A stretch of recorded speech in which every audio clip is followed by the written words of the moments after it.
festivities, but I did send it to some people in the middle of their parties, whatever parties, if they were at parties, yesterday. Okay? So it's going to read like this.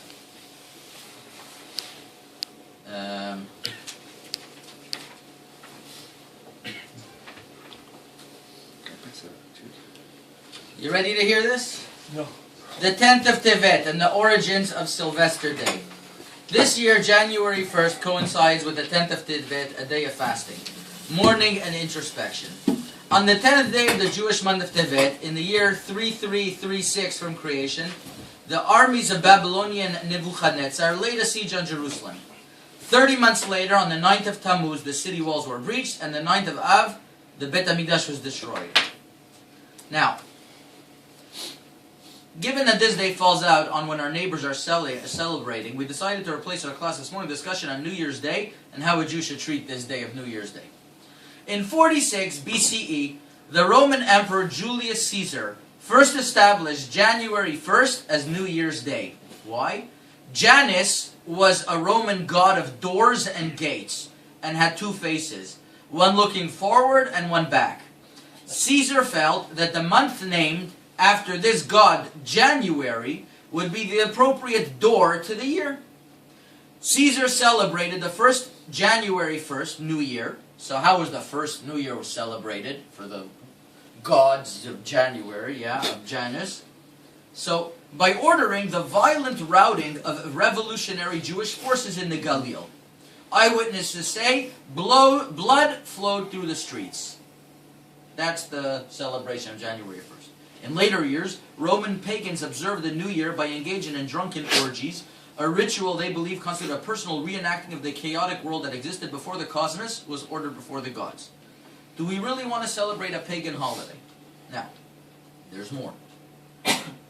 Early Catholics did not accept the pagan date of the New Year at first. When the calendar system of Anno Domini was first introduced by Dionysius Exiguus in 525 of the Common Era, he assigned the beginning of the New Year to March 25th.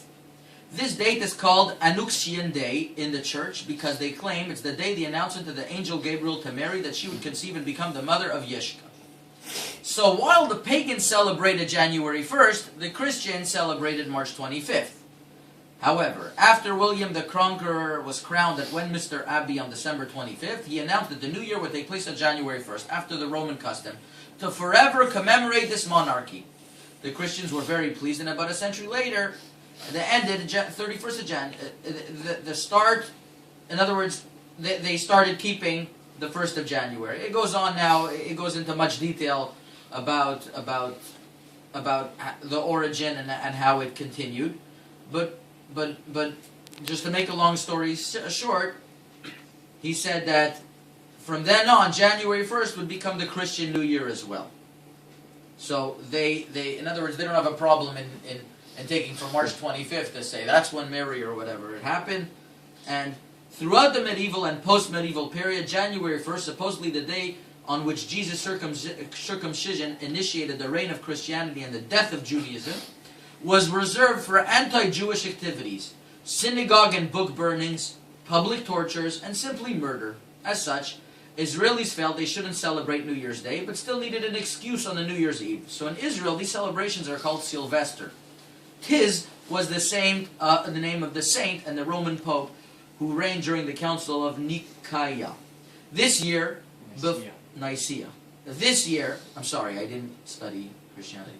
The year before the Council of Nicaea was convened, Silvester convened Constantine to prohibit Jews from living in Jerusalem. So basically, because of this wonderful Silvester that they call it in Israel, last night was Silvester, they prohibited Jews from living in Jerusalem. So in Jerusalem, some people celebrate what they forbade them from living in. So all Catholic saints are awarded a day in which Christians celebrate and pay tribute to that saint's memory, which is December 31st. Hence, celebrations on the night of December 31st are dedicated to Sylvester's memory. And that's what they call it in Israel. Amazing. Israelis celebrating the day of an anti-Semite and the one who prohibited Jews from Jerusalem. For Jews, the day is more an anniversary of mourning than one that we could possibly engage in reckless and drunken merriment. So what are you going to say? Okay, big deal. So who does this nowadays? Who remembers this nowadays? Now imagine that your great-great-great-grandchildren were about to celebrate. You said like this. You say, we're just having fun. We have nothing to do with January 1st. We're just having fun. So imagine that between 1933 and 1945, the Nazi regime celebrated Adolf Hitler's birthday, April 20th, as a holiday.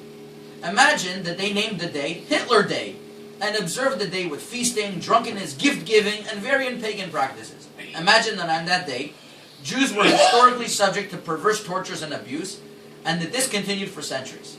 Now imagine that your great-great-great-grandchildren were about to celebrate Hitler Day. April 20th arrived. They had long forgotten about Auschwitz and Bergen-Belsen. They never heard of gas chambers, death marches. They had purchased champagne and caviar and were about to begin the party. When someone reminded them of the day's real history and their ancestors' agony, imagine they initially objected. We aren't celebrating the Holocaust, we're just having a little Hitler Day party. If you could travel forward in time and meet them, if you could say a few words to them, what would you advise them to do on Hitler Day? So, listen, that's when it comes out that January 1st, which its source was from Janus the god and Hitler Day. So you're right, nowadays, just having fun. As a matter of fact, somebody asked the question, are they allowed to go to, Mr. Rabbi, how are you doing? I'm okay, Baruch Hashem. How are you, let's say you come... אני שומע אותך, אני נהנה. תודה רבה. אנחנו נהנה כשאתה בא לכאן. So imagine that you know, somebody recently had a question, could they go to a party, a January 1st party? The answer is, there's no prohibition because they're not doing it l'shem avodah zarah. But there's something symbolic over here, and it falls out on the 10th of Tevet as well. It's just, do we want to promote such of an activity? Sounds funny. Something that's all in anti-Semitic origin, all their names and all the original celebration, and that's what we're doing. And that's what we're doing. So I just thought that would be a nice way to start the shiur today.